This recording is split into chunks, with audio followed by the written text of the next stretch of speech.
All right, everybody. Welcome to Live Courageously, podcast show number 5 of 2022, and the 21st show since I started Live Courageously in 2023, and the 21st show since I started in 2022.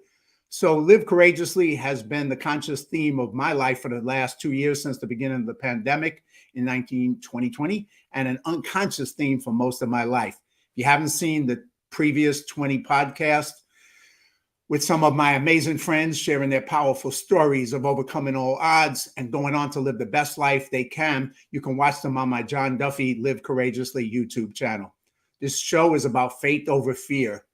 Fear is just a reaction, but courage is a choice. And I suggest you consciously choose courage every time to get through life and to deal with whatever life may throw at you in the future. Someone posted about the 6 types of courage, and let me share them quickly with you. The 6 types of courage: physical courage, to keep going with resiliency; social courage, to be yourself unapologetically; moral courage, doing the right thing even when it's uncomfortable or unpopular; emotional courage, feeling all your emotions, positive and negative, without guilt or attachment; intellectual courage, to learn, unlearn, and relearn, and have an open and flexible mind; and spiritual courage, living with purpose and meaning. So that's just a quick idea of some of the types of courage that I suggest, and it would serve you well to find a way to adopt all of them in your life. And so let me introduce you today to my good brother, Tony Rodrigues. At the young age of 6, he immigrated from Portugal to the U.S. He faced many difficult situations growing up. Besides the obvious language barrier, Tony was brought up in a very strict and very abusive household. He had very little freedom growing up, and feeling overwhelmed, he struggled with the desire to fit in. At one point in his teens, he faced depression and thought of suicide. And all this changed on his 18th birthday when he faced death and experienced a life-altering experience, out-of-body experience, after having a massive car accident. He soon realized and appreciated his gift with his new God-given gift of a new life. Tony decided shortly thereafter that he was going to experience everything that life had to offer. And as he nearly died without having lived, he determined if he was going to die tomorrow, he would live today. Pretty powerful stuff. Being afraid of heights translated into skydiving. Being afraid of deep water and being a non-swimmer translated into doing scuba diving. So life is to be experienced, savored, lived, and not just survived. And Tony has always been an entrepreneur and entrepreneurial, and he started in the real estate industry straight out of high school. And over the last 32 years, he has successfully started, owned, and run several businesses, including a real estate brokerage, construction development, an investment company, a sports bar, and a restaurant. I'm going there. A horse farm and an equestrian center, and a strategy and coaching company. Tony is a founder of Noble Us, a new tech e-commerce ecosystem that is set to launch and change the game in the new emerging technologies and economies. He's involved with the UN G100 program, raising awareness and supporting gender equality. Tony is the founder of the Get Up and Grow movement, which helps people share their stories of resilience, survival, and breakthroughs. He does this through in-person events, podcasts, and social media, daily shows he runs on his social audio app, Clubhouse, on the social audio apps, Clubhouse. He speaks about success in all areas of life and how to get there. Tony has many successes and failures as well. He believes failure is an essential part of success, and every time we fail, we have an opportunity to once again get up and grow. Tony has been involved in personal development for over 3 years. His journey has been long and at times arduous, and truthful, as he learned from many mentors such as Tony Robbins, Les Brown, Jim Rohn, Wayne Dyer, Brendan Burchard, Zig Ziglar, Gary Vee, and many others. Tony believes it's his social responsibility to share the knowledge that he has garnered over the years, because what good is knowledge if you don't put it to use and share that knowledge and your talents with the world? Tony currently lives in New York on his gentleman's farm. We're going to talk about that, with his wife and 2 boys, and continues to run and grow his real estate organization. He is also a Tony Robbins trainer, which we have a lot in common on that one, and a certified high performance coach and neuro-linguistic programmer practitioner, NLP. One of the greatest gifts we've ever been given is potential, and one of the greatest gifts we can give is to tap into it and use it for yourself and for the good of others. And then if everyone did that a little, no one would have to do a lot. So with having said all that, and I'm tired already, is I'm going to welcome my great guest, a good friend, brother from New Jersey, Tony Rodrigues. Welcome, brother, to Live Courageously. What's up, brother? Listen, I was under the impression you were going to shorten that. I sent you the long version. I'm like, hey, take what you want. I didn't realize you were going to read the whole thing. No, that was the shortened version. I'd be going for another half hour if I did the long one. Oh, my God. Well, sorry about that. Well, listen, it's great to be here, brother. Hold on, let me just make this camera turn it down a little bit. How you doing, man? Yeah, it's been a heck of a ride. It's good to see you. Good to hear your voice again. It's been too long. Yes, it has been. I always start the show out with two questions, and so I'm going to ask them of you. And it's been a while. The first one is, if you remember the first time we met and where. We were in Chicago for the Next Impactor event with Jason Cisneros and crew, and we were at the top of a building somewhere in a restaurant. I don't remember exactly where it was, but that's where we first met.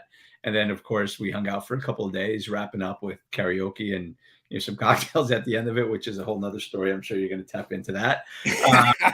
And then we've been to other events together. I remember we went to the Joseph McClendon event, and we got to hang out with Dana, and so it's been a great time. Every time we get together, it's special for sure.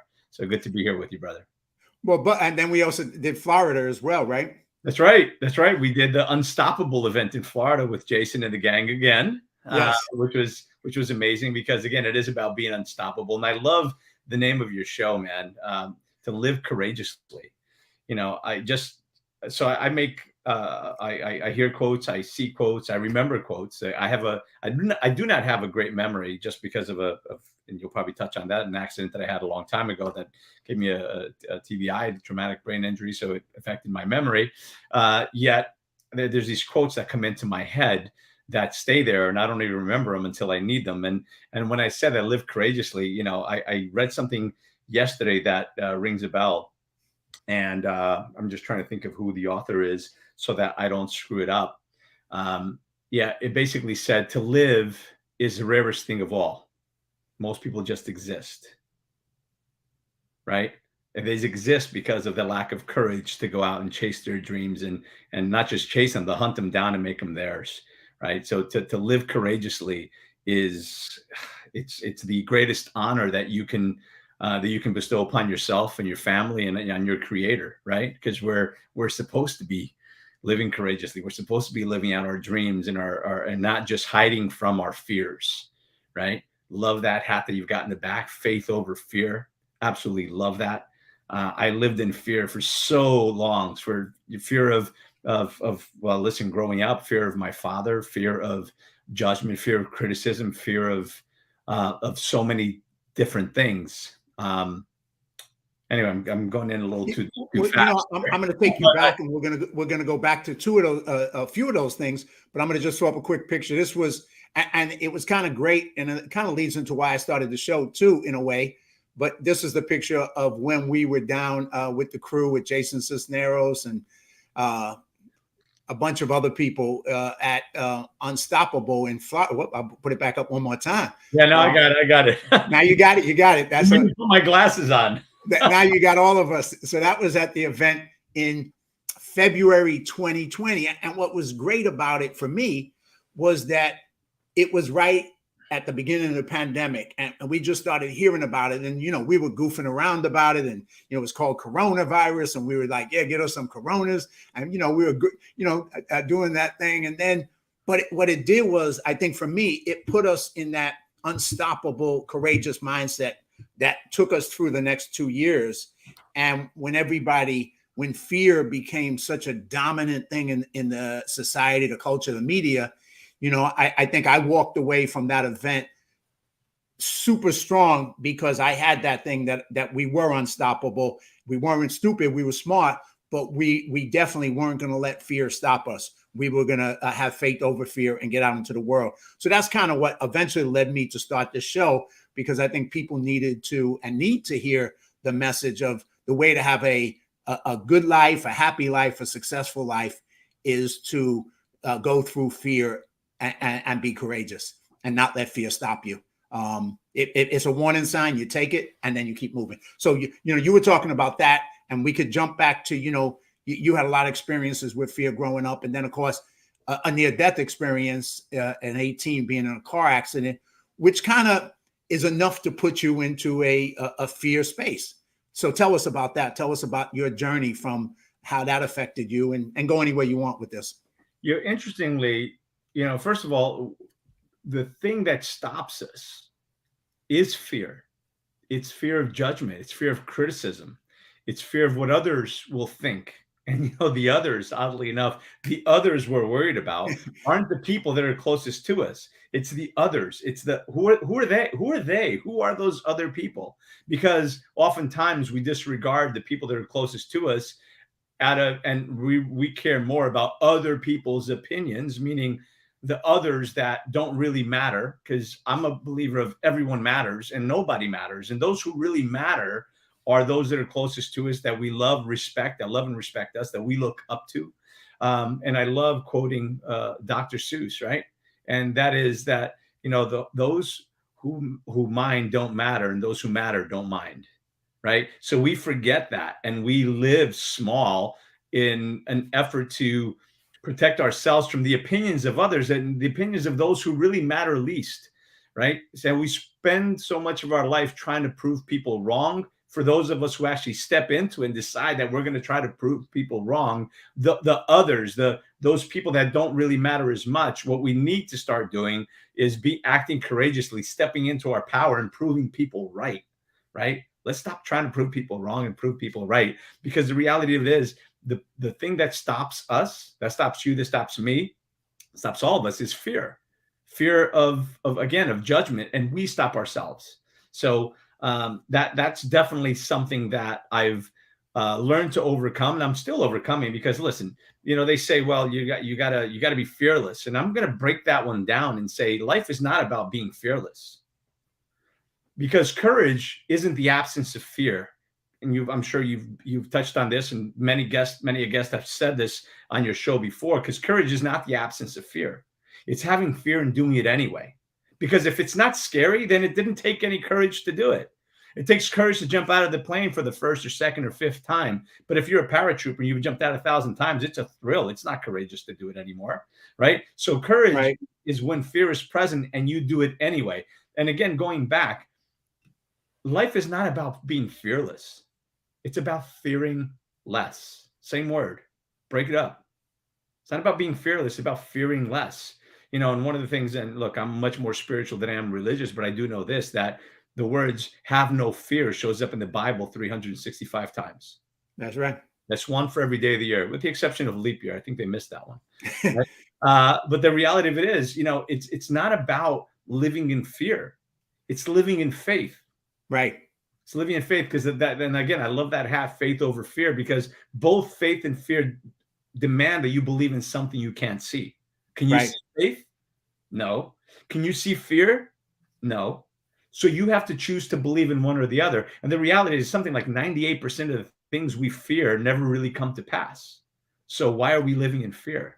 Why are we playing small for fear of judgment of others when, listen, the reality is most people are more worried about themselves and how they think you're perceiving them than they are about perceiving you. So it's about getting to the other side of that and caring less and less about other people's opinions. There's a saying that says, when you stop giving a darn about other people's opinions, you start to get to a dangerous level of freedom. Because only when we're really truly free from that opinionitis and that fear of judgment from other people, that fear of criticism, that's when we're truly free. Because until then, we're living under somebody else's rule, under somebody else's idea of how you should be. And criticism, by the way, we all fear criticism. Here's a great one. People should write this one down. Criticism is the tax you pay for success. And until you're ready to pay that tax, you might not be ready for what it is you say you want.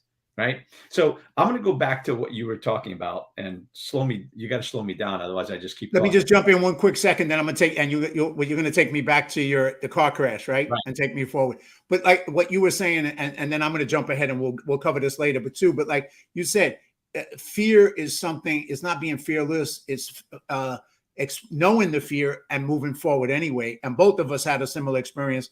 My life changed with Tony Robbins, and I say I grew up in the South Bronx, a bad neighborhood, but I wasn't like super consciously courageous. I was in survival mode. I survived whatever life threw at me, but I wasn't consciously choosing to be courageous. I was just finding a way not to die.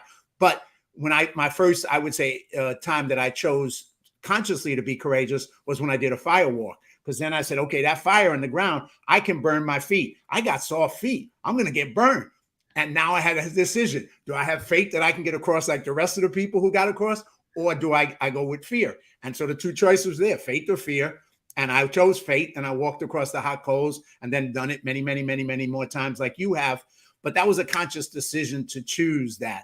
And that transformed and changed my life. And we'll come back to that because you teach it, you train it, you do all that. But before we get ahead of ourselves, back to 18, the car crash, the beginning of your journey.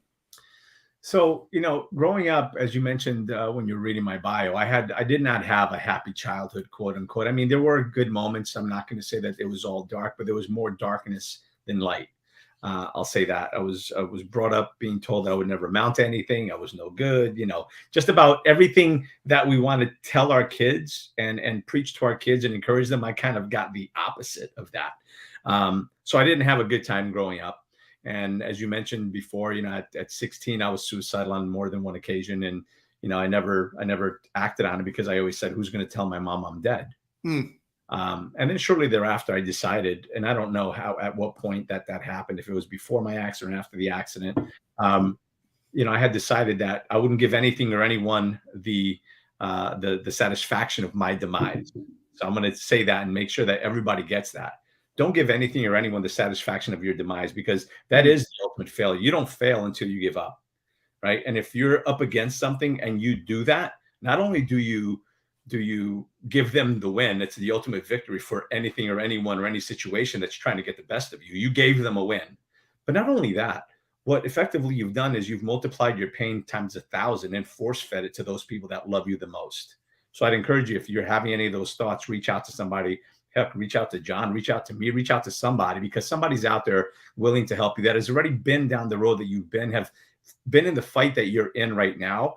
And there's people that are there willing to help and speak to you about it. So make sure you don't do that, because again, you do things and that winds up affecting the people that you love the most, that they'll never really truly recover from it. Always wondering, what could have I done? What could have I done? Or what should I have done? So if you're thinking about that, don't. So fast forward, I have this, I like to say that God has a sense of humor, right? I know he's laughed at me many times. Oh my goodness. At 18, I had a massive car accident.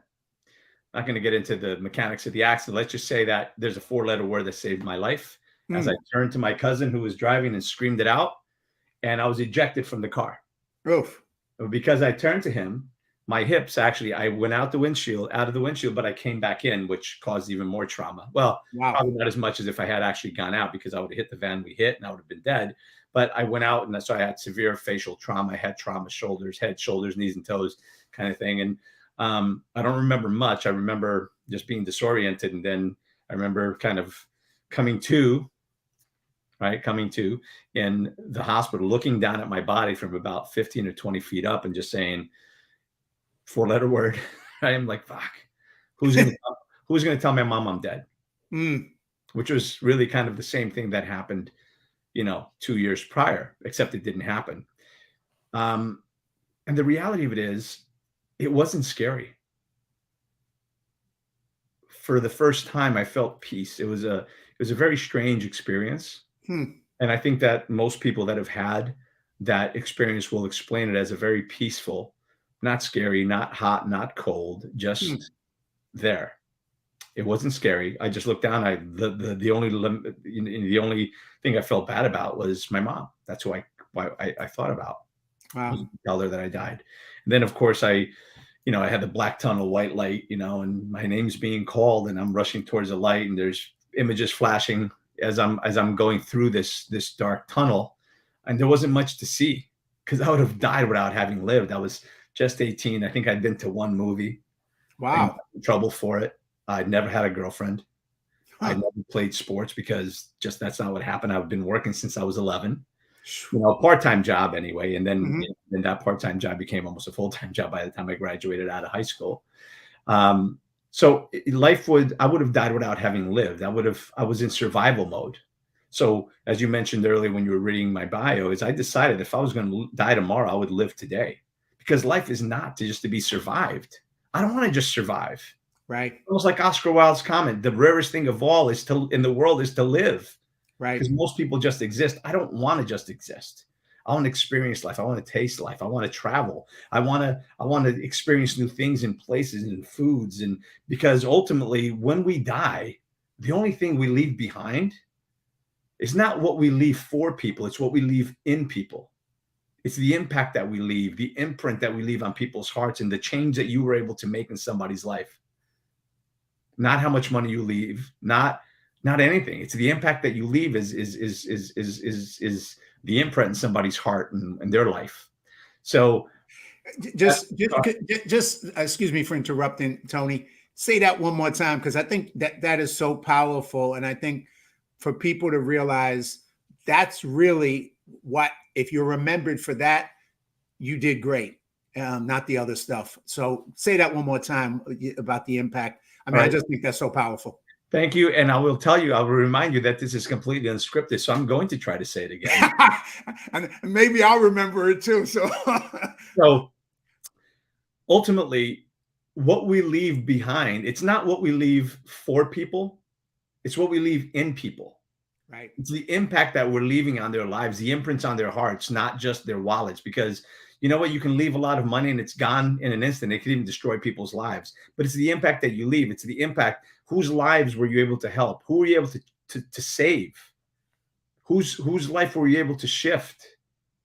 What were you able to accomplish? Were you able to drill some wells in Africa? Or were you able to save whatever you're passionate about? What were you able to do to contribute to humanity? Because we're all here. We're tasked with leaving this world a better place. One of my favorite quotes, which you read towards the end, is that the greatest gift we've ever been given is the gift of potential. And the greatest gift we can ever give back is to tap into it and use it, not just for ourselves and our families, but for other people.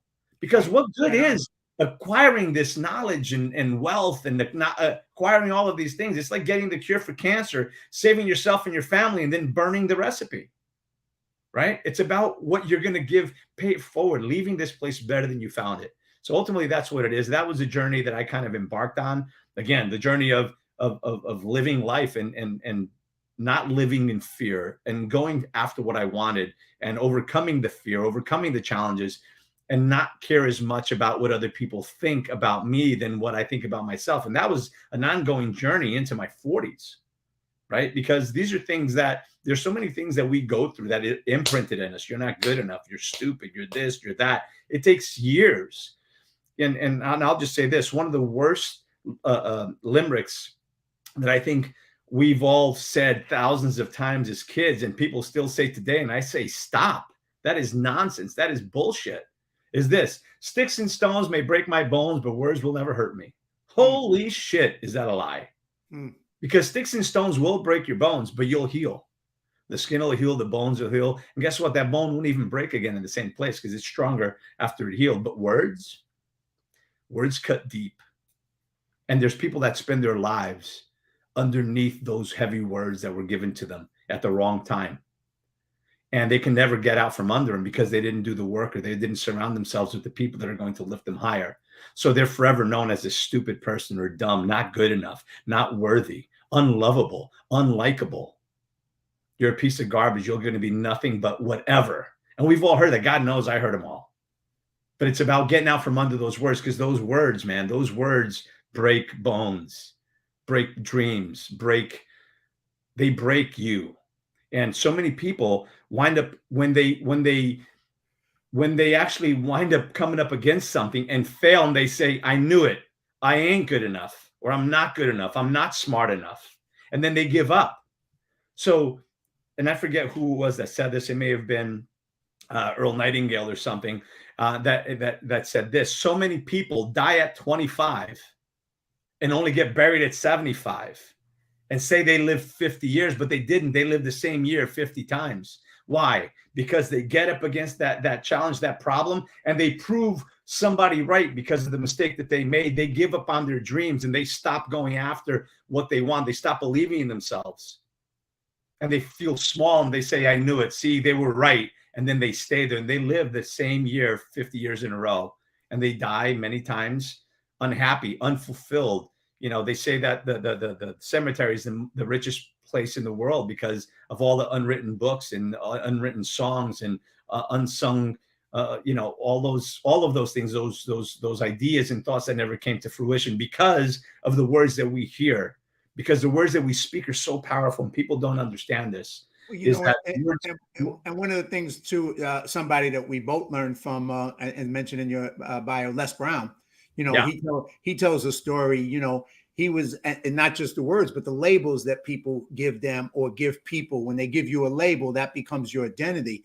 And, you know, when he shares a powerful story that he was, I forget exactly the terminology of the label they gave him, but something about mentally, emotionally retarded or something like that, which basically said that he would never succeed. He would never be anything. And he had a teacher, when the teacher asked him to do work, he said, well, I can't do it because I'm this label. And he laid out the label to the teacher. And the teacher basically kind of screamed at him and said, don't let anybody's labels ever be you. You're not that. You're more than that. You have greatness in you. And of course, Les Brown's message of that we all have greatness in us is so powerful because, you know, it's like, don't put labels on yourself, but don't let other people put limiting labels on you that prevent you from being all you can be. And that's kind of the same message that you're just sharing with this whole thing besides the words. You know, it's just, that's so important because if you're going to get up and grow and you're going to go, like you say, and go for your greatness, you need to realize you have greatness in you. And when anybody gives you a label to limit you, tell them that's your label, not mine. I love it. Keep going, brother. You know, and I'm going to come back to that in a second because I just wrote down words matter because that's how I have to write down some words. Otherwise I lose them. But along those lines, and I'm going to share another powerful story with you along the lines of Les Brown, but I think this one is worth sharing. And I believe, don't quote me, but I think it was Thomas Edison. You know, he was going to school and his mom, I think he was raised by a single mom. I'm not 100% sure now. I wasn't planning on sharing this story, but you just sparked this. And she got a letter from school one day, and you know, little Tommy came home and gave mom the letter, and you know, the letter, she read the letter, and he says, "Mommy, what does it say?" It says, "Well, son, it says that your son is too advanced and too smart, and you must educate him at home. You must homeschool him because we're not equipped to handle his intelligence and his level of ability. So unfortunately, he's not able to come to school anymore. Please teach him at home." So she taught him at home. She homeschooled him, and he went on to become Thomas Edison, an inventor, right? This person that's created so many amazing things. And years later, he found the letter that he had given his mom, and he opened the letter, and the letter said that he was dumb, and they believed him to be mentally retarded and didn't have the mental ability to keep up with his schoolmates, so they were dropping him from school. Now imagine she had read that letter to him. No kidding. Imagine how the words would have landed had she not been that forward thinker. That's right. Because the words we use matter so much, and people don't understand, you know, how I grew up and what I went through, you know, and as many people have. I mean, I'm not unique. I'm not a special flower, so to speak, right? But a lot of people go through that. They just didn't have the opportunity to go and work through it. They didn't have someone who said, no, that's not the way. Here's a different way. Because words matter. Words matter so much because the words we speak wind up becoming the house that we live in. And the words we speak to other people matter. If I say something to you, John, you know, or I say something to you now, you're like, whatever, because you're who you are. You're strong in who you are. But if I said it to little Johnny that's 7, 8, 10, 12, 15 years old, and I said something that was disempowering and I was in a position of authority, you're going to believe it. You're Of course. a teacher, I'm a parent, I'm a priest, I'm whatever, someone of authority, you're going to believe it because that's how the programming starts early on. So we have a lot of these words that are pre-programmed into ourselves. That leads into, one of the things that I've learned from my mentor, Tony Robbins, is what's your primary question? And we're not going to get into the whole primary question thing, except that oftentimes when we're faced with a challenge, we wind up asking ourselves that primary question, or we measure everything that's happening in life against that question. And many times for people is, am I worthy? Right? Oh, nice. Am I worthy? Am That's I you and good? Tony. Uh-huh. And that's because of the words that we were given when we were young. So I'll encourage everybody to watch the words that come out of your mouth, because the words that we speak wield so much power. It can either strengthen that inner warrior, strengthen that inner child, strengthen that king or queen, or it can weaken that warrior. It can weaken that sovereign in you. It can weaken that child. Therefore, having you show up as a smaller, dimmer version of you, right? And then you, instead of taking care of yourself, you beat yourself up more often than not. And it's important that we practice self-care, because self-care is everything. If you love yourself, you're going to show up different to your children. Well, let me pivot a little bit, and I'll come back, because you went on a journey as an entrepreneur and built a bunch of businesses and real estate and construction and bar and restaurant and all those things. But I'll come back to that because we have so much time. But I want to get you into the other piece of what your journey was when you've been in personal development for 23 years. You mentioned Tony Robbins as one of your mentor. There's a lot of other people you work with. I'm going to throw up a couple of pictures of some of the other people, you can see and hear, just some other folks that you've worked with, or just another group of mentors besides Tony. And then, of course, here's you doing that thing that we did, the fire walk. So, what got you into personal development? And then tell us about that journey, because who you are today with Get Up and Grow, and with all the speaking you do and the coaching you do. I mean, you change lives. You're always there for people. What got you to be that person who became a leader in personal development and transformation and inspiration? How did Tony Rodrigues from New Jersey, I mean, of all places, to become what's that? From Newark, New Jersey to boot. Newark, New Jersey. Hey, that makes it better, because the South Bronx and Newark, well, we're it's like we're two cities. We're two sisterly cities. Yeah, right. I got it. Right. But go ahead, man.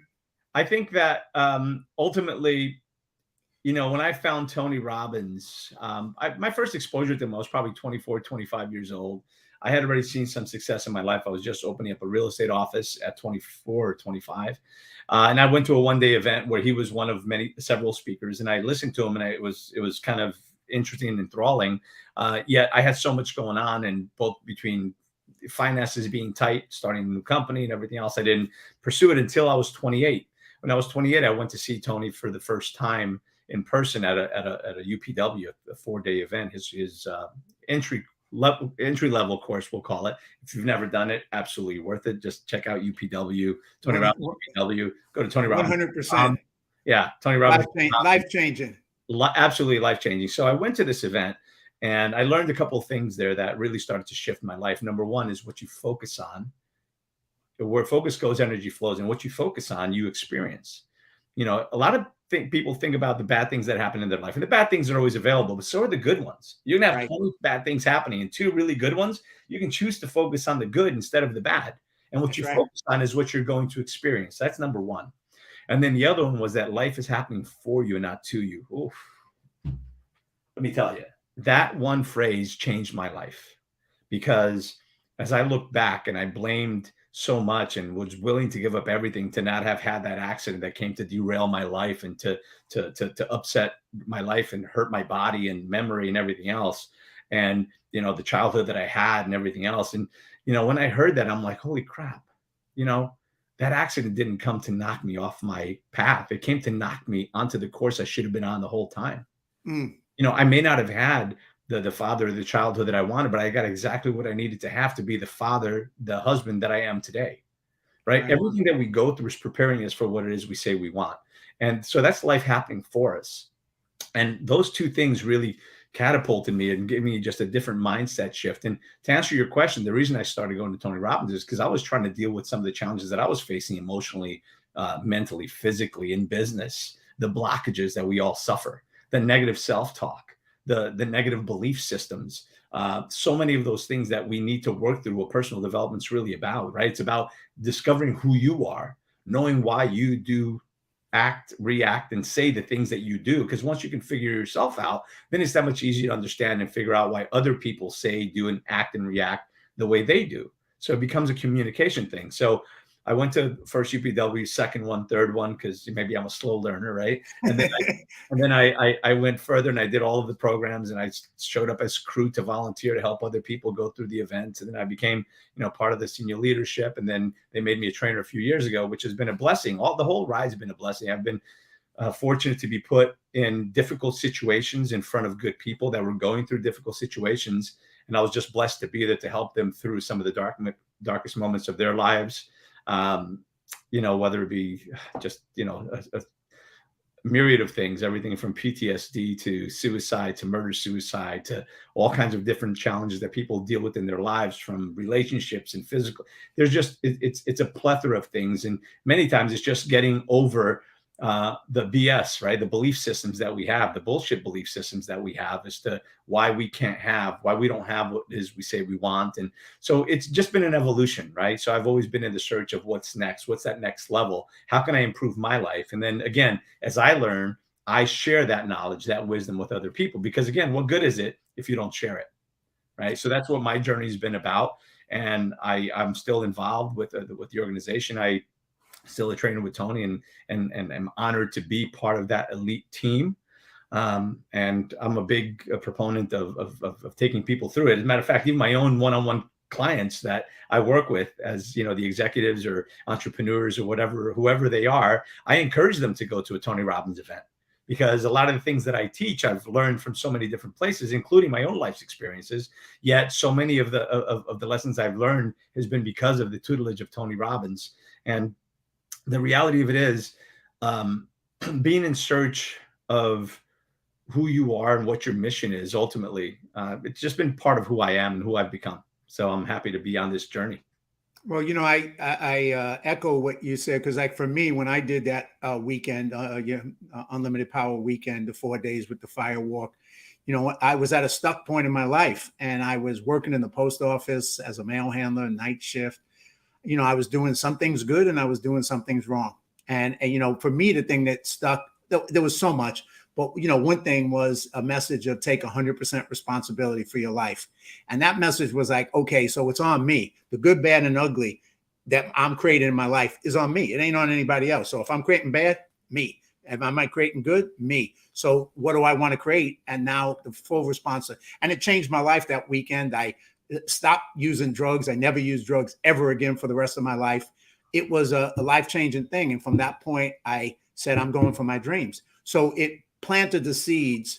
And then, of course, it was a struggle to, achieve those dreams. It wasn't like, hey, you get it overnight. You have to put in the work, you hustle, it's a struggle forward. And sometimes you win and sometimes you lose. But for me, who I am today, I credit with that one weekend. It changed my life for the better. And like you said, then you give back, because, you get all these new mindsets, new belief systems, and you're able to share them with others, encourage others to be the best they can be. So that was the other gift, because if it was just for me, that would be okay. But that's not what it's about. It's about to share it with others, to take it out, just like you have done with your life and continue to do, because that's when you're making a difference and you got a gift. And if you got a gift, what's the gift for? To share the gift, so, right? Right. I want to touch on it before you move away from that. Oh, yeah, please. I just want to talk about what the 100% responsibility looks like and what it means. It means what happened to you might not have been your fault, but your response is yours. That's right. You were not the cause. Perhaps you weren't there for the cause, but what happened afterwards, you could. How are you reacting? Are you reacting or are you responding? Are you thinking, or are you just a knee-jerk reaction? Are you allowing it to knock you down or to build you up? Is it going to stop you, or is it going to be fuel in your tank? Right. So all of those things, and it is about accepting massive responsibility for whatever is going on in your life. And then, of course, forgiveness. Forgiveness is a huge part of being able to grow beyond your limitations, beyond those limiting thoughts, beyond those words, is forgiveness of perhaps the person that hurt you, the situation, the person that said those words, forgiving yourself, right? Forgiving God, the universe, your creator, whoever it is. And there are people who say, well, I don't need to forgive him. You're right, you don't. However, when somebody says something bad happens, you say, why, God, why did it happen to me? Well, you're kind of casting a little blame, right? People don't think about that, but it's about forgiving God. But part of that, before you forgive yourself, you've got to accept responsibility for what your role was in that. And depending what situation, I know there's a lot of crazy situations out there. Yeah. While whatever happened may not have been your fault, so you can't take responsibility for what happened. That's right.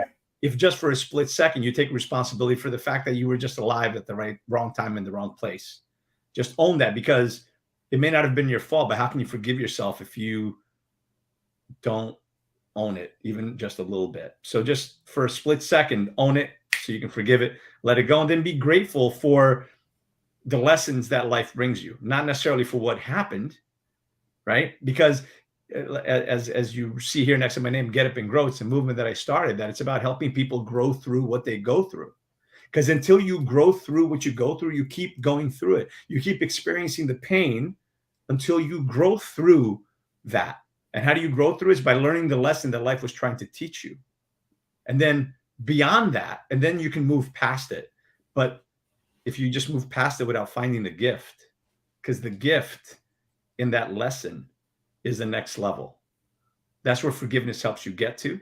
That's where gratitude helps you get. And again, gratitude and forgiveness are the two express pathways to happiness.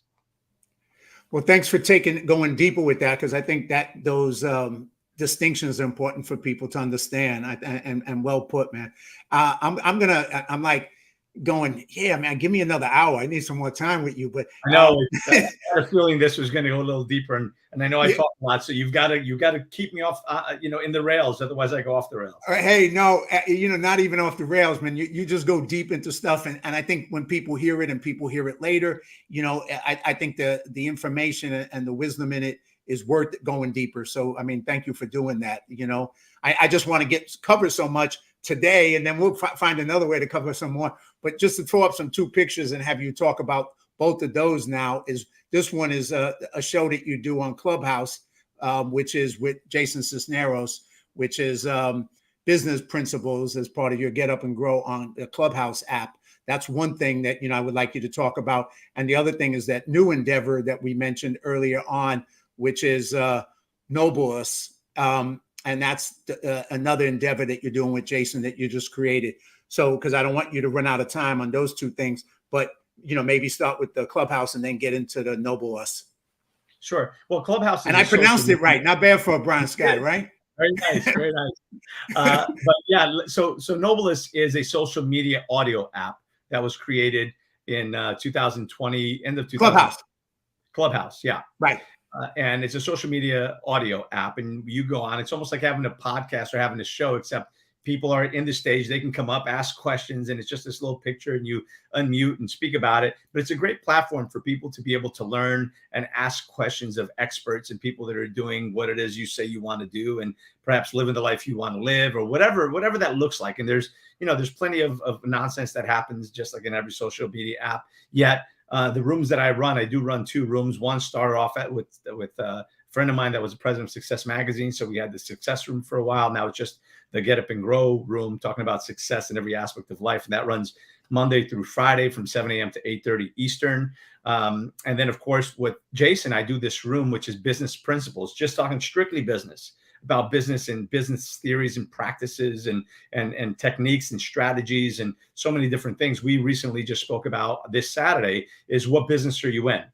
What business are you really in? Because sometimes the business we're in, that we think we're in, is actually not the business we're in at all. It may look that way, but if you dig deeper, what does that ultimately mean? So we go deeper into those business principles, because there's a lot of technology that happens, and there's a lot of things that innovate, and you can implement all of these things into your business. Yet, if you don't dig down deep into the principles, into standard operating procedures, into your corporate structure, into setting things up properly, then it doesn't matter you run the risk of growing too fast, and therefore, if it burns too hot, it burns out. So the business principles room is an absolute game changer. That's at 9 o'clock, from 9 to about 11 on Saturday mornings, Eastern Standard Time. So I encourage everybody to jump in and join us. You could always just, the way you see my name up here, if you just go into the Clubhouse app and type in hashtag Get Up and Grow, you'll find the club and you can jump in with that. Now, the thing that we're working on, Nobilis, is a project that we're really excited about. We've been working on it for nearly 2 years. We're about ready to launch. It's a new e-commerce ecosystem, more like an e-commerce marketplace, where we're giving people the ability to be their own boss, have their own business. Excuse me, let's take a sip. Because we're heading into some uncertain times, right? Not to focus on what's negative or anything else, yet the reality of it is we're in unstable times. You know, one of the things that you can look back historically is the middle class is the backbone of this country. Without the middle class, the chasm between the lower class and the upper class is so great that it's hard to breach that gap. So it's about helping support the middle class. In 2007, 2008, during that last crisis, if the average U.S. family made an extra $500 to $600, they could have avoided foreclosure. They could have avoided bankruptcy. Could have, being the operative word, of course. They could have avoided that. So what we're trying to do is, what we're working on and what we are doing is we're giving people the power of e-commerce, giving them the opportunity to own a business without having to make the capital investment. The biggest challenge with people not having their own business or not starting an online e-commerce business is they don't have the money that it takes to create a website. A really true website costs thousands and hundreds of thousands of dollars to really create a really great marketplace where it's functional, not just information. So you don't need to have the resources. You don't need to have the connections. You don't need to make a purchase a product and warehouse it, pull, pack, ship.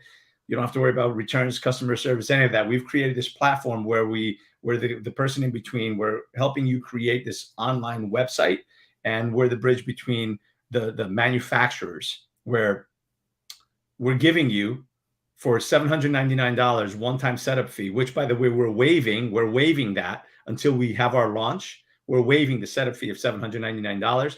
Then you've just got a monthly maintenance fee to keep the lights on, so to speak, $59 a month. And you can have your own business, a turnkey business with 1 million products loaded onto the system. And the biggest difference that we have among others is that it's the products that you're buying every day anyway, literally from toilet paper to toothbrushes and copy paper and journals and pens and reading glasses, whatever you can think of. And we're paying the store owner 70% of the profit that Nobilis makes. We're paying back to the store owner. So we're giving the power of e-commerce, putting a little bit of that power back in individuals' hands.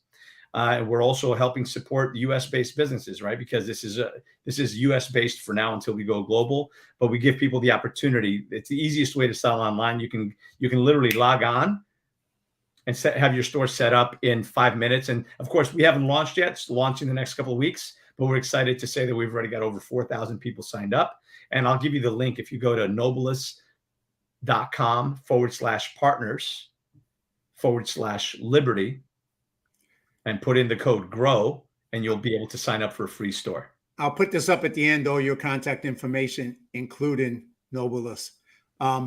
But Tony, one of the things maybe I will do and go a little deeper. I haven't done a podcast with two people at the same time, but I'd love to probably maybe do one with Jason and you, both great brothers of mine, and have you both just talk about this so we could spend time have you explain it, how people can get involved, start a business, profit from it, and take advantage of this opportunity. So maybe I'll reach out to Jason as well, and maybe, get the two of you guys on and just purely spend an hour talking about, the whole concept behind it, the practice of how to do it, how you can build it, why you're doing it, and use that as an opportunity to give that, push that out there. Because I think you guys are both doing something good with a great purpose, obviously. And, I respect both of you highly. So I think it'd be a cool thing to do a show.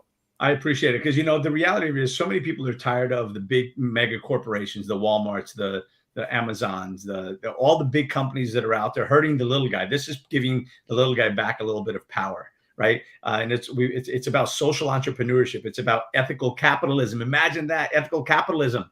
Right. And get this, it's an e-commerce platform. We're actually going to have a real live in-person customer service team that you can actually call and solve problems and take care of things. So we're doing things a little bit different. It is about giving people a little bit of power back.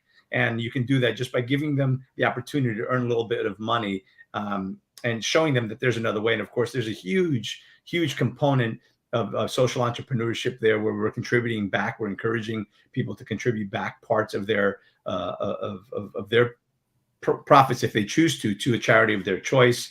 We're donating stores to 501c3s and religious organizations and everything else to help them also raise money just by having people buy the products that they're buying on a regular basis anyway. It is not a multi-level marketing program, by the way. This is a straight up e-commerce marketplace. So we're looking forward to bringing it to the market. So we're excited about that for sure. Sounds good. Well, I definitely look forward. I hope we can get a chance to get both of you together and do a thing just on that opportunity that you guys are offering. I think it sounds cool, and it'll give people a chance to, in our tough economic times that are probably going to get worse before they get better, something to give people a chance to take control of their future as best they can. So 100%. And listen, I appreciate you and your support, because I know that you're joining up. And by the way, I'll make sure that I give you a link so that when somebody listens to this, they can sign up. Because here's the thing: not only can you sign up for a free store, we're not a multi-level marketing company, but we do have a 5% affiliate fee. So right. Anyone that would sign up under your show would go underneath the view, and then and the profit that person would make actually comes from the company dollar, not from their store. So again, it's about people helping people ultimately. And if we can do that, as I said earlier, if the purpose of what it is that we do is to help good people make more money, and this is a tagline that Jason uses for his company, Anton J, which you know about, and the logo is this, and I want to repeat that because it's such a powerful statement. It's about helping good people make more money so they can have more time to do more good, right? Because again, if we all did a little bit, nobody would have to do a lot. So it's about leaving this world a better place, helping as many people as we possibly can. And that's what I'm doing. That's what you're doing here with this show as well, John. And I commend you for that. And I continue to do that and help as many people as possible, light as many candles as possible, because again, a candle loses nothing by lighting another one, right? Right on. Matter of fact, it actually gains, because if at some point your candle gets blown out or the wick is getting short, it's not even that important, because there's so much light around you already. And there's others around you that are willing to light your candle back up. Absolutely. Anything I'm gonna shift, if you don't mind. We're Please. Getting close to the end. I'm gonna shift to two fun things, but at least fun for me. I don't know for you, but but no, seriously. But before we go there, anything else you want to kind of end up on? Any message you want to put out? And at the end, I'll put up your contact information everywhere, Tony. Somebody online just asked, Deborah asked about, she wants to know more about Nobles. So I will get her that information when we get off as well, when you get it to me. But anything you want to kind of add, because you went through a lot of deep stuff with things and what you're doing, especially now. Anything that you want to give to people as a takeaway that they should, kind of consider for their life going forward in these uncertain times? Well, I would say this. I would say that one of the most important things is believe in yourself, love yourself, honor yourself. Understand that self-care is not selfish. It is essential. And I'm going to give you a twist on that. Self-care isn't, not only is it not selfish, it's actually selfish not to practice self-care. Because if you're not practicing self-care, you're not taking care of yourself. And if you're not taking care of yourself, you're not showing up as the best version of you. You're showing up as a dumbed down version of you. And that serves nobody, doesn't serve you, doesn't serve your family, doesn't serve the greater good, doesn't help any of us. So I challenge you to take care of yourself, to fill your glass first, to make sure that you're taking care of you. Because when you take care of you, there's more of you to go around. There's more light that you can shine. So practice some more self-care, love yourself, and show up as the best version of you and help somebody. Maybe the person that you should help is look for the person that's going through what you were going through when you were going through it, because everybody can help somebody. So that's what I'd like to say is that, again, we could indeed help somebody, and everybody meet knows somebody knows something you don't, right? So just keep that in mind, keep an open mind, And just keep listening to John here because he's got some great shows. Thank you, brother. Hey, so I'm going to kind of pivot to have a little fun because one of the things me and Tony do ever since I met him, we started out by having fun, and every time we've gotten together, fun has been a big part of what we do, which I think is a great way to live, man. But he talked about it early on, a gentleman's farm that he has. Now, for me, I don't know what a farm is in the South Bronx. A farm is rats running behind my building, but as far as Tony going from Newark to this gentleman's farm where he has horses, animals of all types. I've seen him in a zoo. I think I know what some of them are, but here he raises bees. I mean, he's a beekeeper, this is the thing, which is like even now, and I'm a little bit worried about him. I won't be giving out his address because it's dangerous times. This is also what he has. You may recognize these. Took me a little while. They're called chickens. And then this is what he's got. So he's everybody else can't get eggs, and he's growing his own. So I can't give his address out, but I mean, you're amazing with your farm. When I see the pictures of your farm, I'm just like, that's so cool, man. That is so cool what you're doing, and that's just such a big part of your life. So tell us a little bit about that real quick. But I hope you don't mind me. No, not a problem. Not a problem at all. Well, first of all, I no longer have horses. I did have a horse farm, an equestrian center. I no longer have horses, but my neighbors do. Okay. In actually the equestrian capital, or the U.S. equestrian team is actually in the town. Oh, wow. And there's more horses per capita in New Jersey than any other state in the union. Go figure that one out. Really? I didn't know that. Huh. It's kind of wild. Yeah.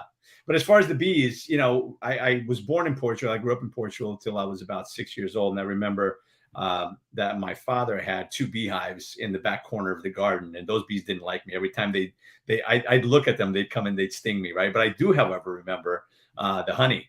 So when I had the opportunity, I got 2 beehives, and 2 beehives, continued to grow. Now I have 9 beehives. So I do harvest a lot of honey, and I do sell some, but I give most of it away to friends and whatnot. And of course, I do have an organic garden because I do like to have a little self-sufficiency, and I love fresh vegetables and fruits from the garden. So I've got that going on. And yes, I've got chickens, and I've got some ducks, and they lay eggs. And I do have a pig, but I wish I can get a pound of bacon out of him every week, but I can't. He hasn't committed yet, nor is he going to, by the way. But yeah, so I have I'm blessed to live the life that I get to live. Right. It's so impressed. Like I said, for me as a city boy, man, I see your pictures and I see all that stuff, and I'm like, that very cool. And you are blessed by having all that and having that experience. So, and you deserve it. You deserve it, man. I want to give my kids a little bit of the culture that I grew up in. In Portugal, life was different. And I'm from a small town, and even growing up, when I'd go back, as tough as life was here, when I'd go back, I'd have the freedom for 2 or 3 weeks. It was a lot of great memories of family and friends back over there. And, again, the chickens were part of that culture and part of growing up. So I wanted to have that here. So yeah, I don't run out of eggs. That's good. That's good. He everybody else, you're in trouble. Hey, Tony's got it made, man. But all right, I'm going to go into a place I haven't done on any of my podcasts yet. And, I'm just, jumping off without no parachute. But as we were talking about earlier, when we met in Chicago, we had a great time at the seminar. We met some amazing people and meeting Tony, and we went out and hung out, the whole crew. And we went out to a karaoke place. So this is karaoke. And, I'm going to tell a little story. I mean, there was some tequila involved. In Tony's case, there might have been more. I don't know. Ain't going to say anything about that. But, once he got the microphone and started singing, it took 5 of us, 3 men and 2 women, to get the microphone away from him. It was a struggle, man. It was a struggle. But do you remember that night? I do. I jokingly say that, people pay me when I sing, or actually more correctly, they pay me to stop singing. And as far as the tequila goes, the more tequila you drink, the better I sound. At least that's the way it works in my mind. Well, I'm not going to argue with you because I'm the host, so I have to agree with you. But, So tonight or today, we're gonna do something a little a little silly. We got no music to go with it, so it's even worse. You know, it's bad with music. It's worse without music. And as bad as Tony sings, I'm probably worse. So I'm gonna cop to that right up front. But I'm gonna take this a song. You may know who this is, Tony. I'm sure you've seen him at some of your seminars. Yes. Pitbull, I believe, and Pitbull had a song during COVID that I loved, you know, that was his theme song, which, you know, it says, you know what spreads faster than any virus is fear. And when it comes to fear, you can either forget everything and run. I said it, or you can face everything and rise. Boom. And then it goes on to say, face everything and rise. So we're going to do a little bit of a couple of lines together, you and me. Without music? Say that again. Without any music, you know, again, oh man, So I'm going to start it off. You're going to follow me, and it's online. And this is, if nothing else, this is going to destroy my audience forever, or who knows. So here we go. Take a shot at tequila, or at least one, maybe two. So I said, say it with me. I believe. Come on, Tony. Say it with me. Say it with me. I believe. Say it with me. I believe that we will win. I believe that we will win. Say it. I believe that we will win. I believe that we will win. I believe that we will win. I believe that we will win. I believe that we will win. I believe that we will win. There you go. Right on, man. So the challenge is we're probably completely off key, off tune, because I don't have it in my head to do that. I don't either. But I just wanted to do it in honor of that night with you, because it was such a blast. We had such a great time. Everybody, Jason, and who else was with us? My God, the whole crew. We had the whole crew. Yes. Yeah. We had Emily. We had Emily. We had it was like freaking 30 of us in this small, maybe 24. Well, yeah, then we got down to the hardcore, the ones who were able to survive. But right, and then there were 7 or 8. Yes, exactly. But hey, it was a fun night, and once again, it really was. You know, Tony, it's a pleasure always. Every time, you know, we've had a chance to get together in person. I love what you do. I love what you continue to do and how you show up in the world for other people. You know, you introduced me to one of the guests on my show that has a powerful story, Dana. And, you know, I had a chance to meet her in person because of you. And she's had a book out called Falling Up. And once again, your connection to her and your connection to introducing her to me. I mean, you touch people's lives. And I just want to shout out and appreciate you for what you do, man. I appreciate you, brother. I really do. And for what you do and how you show up. And again, the fact that, you know, I do love spending time with you because you're a freaking riot. I love it. Listen, I want to read something that, you know, struck me, and I'm going to read it because I can actually quote part of this, but I don't do all of it. So I pulled it up so I can read it because I think it goes in line with your Live Courageously show, with your faith over fear. So I'm going to read it. And it's a poem. I'm not sure who it's from. But it goes like this. I asked God, I asked strength. I asked for strength, and God gave me difficulties to make me strong. I asked for wisdom, and God gave me problems to solve. I asked for prosperity, and God gave me brawn and brains to work. I asked for courage, and God gave me dangers to overcome. I asked for patience, and God gave me situations where I was forced to be patient. I asked for love, and God gave me troubled people to help. I asked for favors, and God gave me opportunities. I asked for everything so I can enjoy life. Instead, he gave me everything I could enjoy. Gave me life so I can enjoy everything. I received nothing I wanted, and I received everything I needed. Because the reality is, my friends, is that, you know, you want courage, you ask God for courage, you're going to get opportunities to be courageous. Moments to have strength in difficult times. Things that are going to scare you, that are going to push you to the next level. So live in faith and not fear. Live courageously, and remember that in courage, it's only 1 or 2 seconds. It's in the moment of decision, right? You've got to be courageous sometimes just for the moment. So I love this show. I love you, John. And I love this Live Courageously, living in faith over fear. And I hope that that poem, even though I kind of butchered it reading it a little bit, I hope that that poem landed right for you and for others. Well, I think it was a powerful way to end the show, and it did land right. And it's something to definitely take to heart, man. So thank you for ending it on that, and giving us that message to leave with. So thank you, brother. Love you as well, man. I look forward to seeing you in person. We'll both got to work on our singing abilities, because people keep telling we got to keep our day job. But at least we tried, man. At least we tried. We were courageous. Apologize, by the way. Sorry for that, because that probably hurt. If I listened, you should have at least sent me the song so I could listen to it and get some kind of tune down. I was gonna, I was too busy editing your bio, man. It just. Well, John, I appreciate it. Thank you for having me on. I'm happy to come back anytime, and I'll see if I can have a call with Jason. Yeah, call with Jason, see if we can do a show on the company, man. I'd love to. And once again, thank you, brother. Love you, man. Live courageously. God bless.